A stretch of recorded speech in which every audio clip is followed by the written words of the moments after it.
നമ്മളിന്ന് പപ്പായയും ചേമ്പിൻ്റെ വിത്തും കൂടിയാണ് കറി വയ്ക്കാൻ പോണത്. ഇത് കഴുകിയിട്ട് വെച്ചതാണ്. നമുക്കിതൊന്ന് പാത്രത്തിൽ ഇട്ട് കൊടുക്കാം. വെള്ളം ഒഴിച്ചു കൊടുക്കാം. കുറച്ചുകൊണ്ട് ഒഴിച്ചു കൊടുക്കണം. മഞ്ഞൾപ്പൊടി ഇട്ട് കൊടുക്കുക. മുളക് പൊടി ഇട്ട് കൊടുക്കുക. 1.5 സ്പൂൺ ഇട്ട് കൊടുക്കുക. ഉപ്പിട്ട് കൊടുക്കുക. നമുക്കിത് അടച്ച് വെച്ച് വേവിക്കാം. ഇനി ഇത് വേവട്ടെ. ഈ തേങ്ങ അരച്ചെടുക്കുക. നമുക്കിത് തുറന്നിട്ട് പുളി ഒഴിച്ച് കൊടുക്കുക. ഇളക്കി നോക്കാം. നമുക്ക് ഈ ചേമ്പിൻ്റെ വിത്തൊന്ന് ചെറുതായിട്ട് ഉടയ്ക്കണം.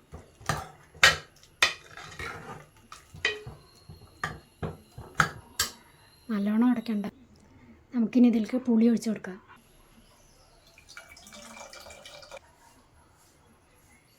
ഇനി ഇത് നല്ലതുപോലെ ഒന്ന് തിളയ്ക്കട്ടെ. നമുക്ക് അടച്ച് വയ്ക്കാം. തിളച്ചിട്ട് നമുക്ക് തേങ്ങ ഇട്ട് കൊടുക്കാം. പുളിയുടെ കളർ അങ്ങനത്തെ ആയതുകൊണ്ടാണ് കൂട്ടാൻ്റെ കളർ ഇങ്ങനെ ആയത്. നമുക്ക് തേങ്ങ ഇട്ട് കൊടുക്കാം.